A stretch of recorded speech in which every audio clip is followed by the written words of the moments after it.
नमस्कार मंडळी. तर माझी दिवसाची रोज सुरुवात बाहेरचा व्ह्यू बघूनच होती. मस्त ऊन पडलेलं सकाळी सकाळी, काल एवढा पाऊस पडत होता आणि आज ऊन पडलेलं. मग सकाळी उठल्यावर मला त्यांना डब्बा करायचा होता. मी तर सुट्टी घेतलेली, मग मी मसूरची भाजी आणि चपाती केली. नंतर मी चहा करून मी पण नाश्ता करून घेतला, कारण मला नंतर प्रॅक्टिस करायची होती. नंतर एवढं परत पाऊस चालू झाला की असं वाटायला लागलं की आता एक्झाम कॅन्सल होती, कारण कालची एक्झाम कॅन्सल झालेली. मग मी थोड्या वेळ प्रॅक्टिस करून मग आवरायला घेतलं. भांडी पण खूप पडलेली, मग आधी भांडी वगैरे घासून घेतली.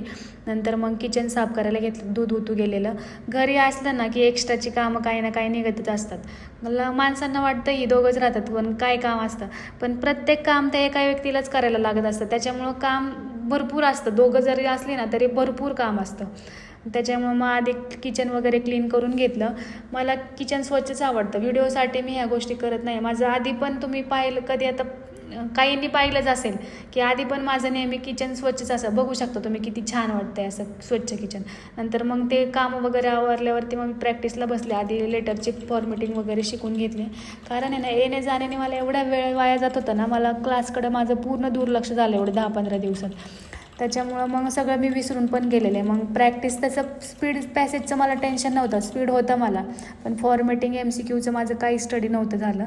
MCQचं मला जास्त टेन्शन होतं. नंतर मग परत पाऊस उघडलेला. मग तेवढ्यात मैत्रिणीचा कॉल आला की मी पोचली आहे, तू कधी निघते. मी पण म्हणलं पावसा पाण्याचं आपलं लवकर निघावं, वेळेत पोचवावं. मग हॉल तिकीट वगैरे घेतलं, आधार कार्ड घेतलं.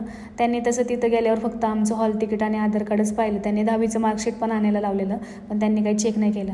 मग नंतर मला जास्त व्ह्यू नाही घेता आलं तिथं, कारण एकटीच असल्यामुळे आहे ना व्हिडिओ काढायला कोण नसतं आणि पावसात आपण कुठं मोबाईल काढणार आणि कधी व्हिडिओ काढणार असं होतं. नंतर मग मी घरी आले. भूक पण खूप लागलेली आणि येताना मी भिजून पण आलेले. येताना मी रेनकोट घातलाच नव्हता, कारण जाताना पाऊस नव्हता. मी तशीच गेले विदाऊट रेनकोट. मग कांदा वगैरे चिरून घेतला. म्हणलं आता फक्त थोडीशी बुर्जीच करावी आणि जास्त काय नको, आणि पांढरा भात करून घेतला, कारण सकाळची भाजी आणि चपाती शिल्लक होती. परत मग वाया जातं असं वाटतं. मग एवढं आपण कष्टाने कमवा करा आणि परत वाया घालवा. माणसं मानतात एखाद्या माणसाचं घरी जेवण शिल्लक असावं, पण मी त्या मताशी सहमत नाही आहे. कारण रोज एखादा माणूस आपल्या घरी येईलच असं नाही आहे ना.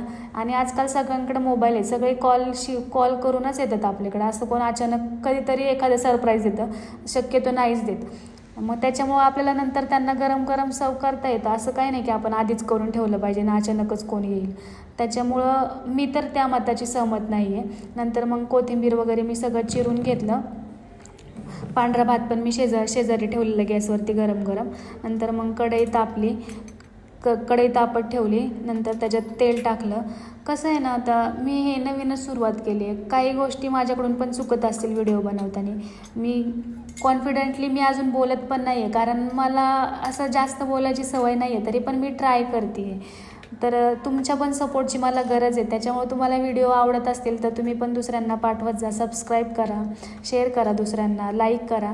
आणि काही जरी तुम्हाला वाटत असेल की मी ह्याच्यात अजून इम्प्रूव्ह केलं पाहिजे, तर तुम्ही मला ते कमेंटद्वारे सांगा. मी ते इम्प्रूव्ह करण्याचा नक्कीच प्रयत्न करेन. नंतर मी जिरं वगैरे टाकलं. अंड्याच्या बुर्जीत काही म्हणजे नाहीच टाकत जिरं, असं मी तरी ऐकलं आहे. पण मला आवडतं त्याच्यामुळे मी प्रत्येक भाजीत जिरं टाकत असते. मोहरी मला जास्त आवडत नाही, मोहरी मी एवढी टाकत नाही पदार्थांमध्ये.